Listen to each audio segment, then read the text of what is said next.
Assalamualaikum warahmatullahi wabarakatuh. Perkenalkan, nama saya Nurul Alifa dengan NIM A321-22038. Di sini saya akan mempresentasikan hasil resume saya pada mata kuliah Kriminologi dengan materi hubungan umur dan kejahatan dan hubungan wanita dan kejahatan. Pertanyaan yang pertama, dalam teori Stern-Merton, manakah dari 5 adaptasi terhadap tekanan yang paling sering ditemukan dalam kasus kejahatan remaja dan faktor-faktor apa saja yang mempengaruhinya? Dalam kasus teori Stern-Merton, adaptasi yang paling sering ditemukan dalam beberapa kasus kejahatan remaja adalah inovasi. Remaja yang mengalami dan tekanan sosial akibat kesenjangan antara tujuan yang diinginkan, misalnya kekayaan atau status, dan akses terhadap cara-cara legal untuk mencapainya, cenderung mencari cara alternatif, termasuk melakukan kejahatan. Faktor yang mempengaruhi yaitu kondisi ekonomi, tekanan teman sebaya, dan kurangnya akses terhadap pendidikan atau pekerjaan yang layak. Pertanyaan yang kedua, mengapa pada umur remaja tingkat kejahatan meningkat? Jadi, tingkat kejahatan meningkat pada usia remaja karena tahap ini individu masih mengalami pertimbangan emosional dan sosial yang belum stabil. Faktor seperti tekanan dari teman sebaya, pencarian identitas diri, serta kurangnya kontrol diri untuk mencari pengalaman dalam menghadapi masalah seringkali mendorong remaja untuk mengambil keputusan impulsif, termasuk melakukan tindakan kriminal. Selain itu, kondisi lingkungan seperti keluarga yang negatif juga berkontribusi terhadap meningkatnya kejahatan di kalangan remaja.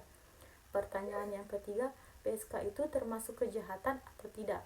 Jadi, status pekerja seks komersial sebagai suatu kejahatan bergantung pada hukum yang berlaku di masing-masing negara. Di beberapa negara, prostitusi dianggap legal dan masuk kategori tidak pidana, sementara di negara lain pekerjaan ini dilegalkan dengan regulasi tertentu. Selain itu, jika ada eksploitasi, perdagangan manusia, pemaksaan, maka praktik ini jelas masuk dalam kategori kejahatan.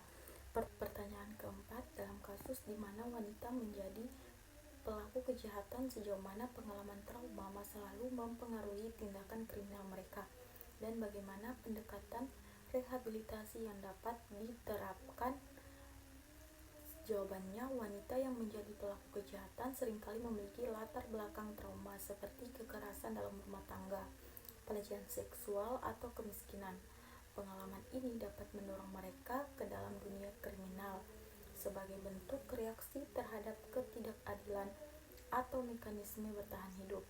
Pendekatan rehabilitasi yang efektif yaitu dengan melakukan terapi psikologis, program pemberdayaan ekonomi, serta pendidikan dan pelatihan keterampilan agar mereka memiliki kesempatan untuk menjalani kehidupan yang lebih baik. Pertanyaan yang kelima, sejauh mana kebijakan pemindahan berbeda antara remaja dan orang dewasa dalam sistem peradilan pidana, dan bagaimana hal ini mempengaruhi tingkat kejahatan berdasarkan umur? Jawabannya, kebijakan pemidanaan terhadap remaja biasanya berfokus pada rehabilitasi dibandingkan hukuman retribusif seperti yang diterapkan pada orang dewasa. Sistem peradilan remaja umumnya menawarkan pendekatan yang lebih lunak, seperti pembinaan di lembaga khusus. Pendekatan ini bertujuan untuk mengurangi kemungkinan mereka kembali melakukan kejahatan di masa yang akan datang. Pertanyaan yang keenam, apakah yang menyebabkan perempuan dianggap inferior dalam masyarakat patriarki? Jadi, inferioritas perempuan dalam masyarakat patriarki disebabkan oleh kontribusi sosial yang menempatkan laki-laki sebagai pemegang kekuasaan utama dalam berbagai aspek kehidupan.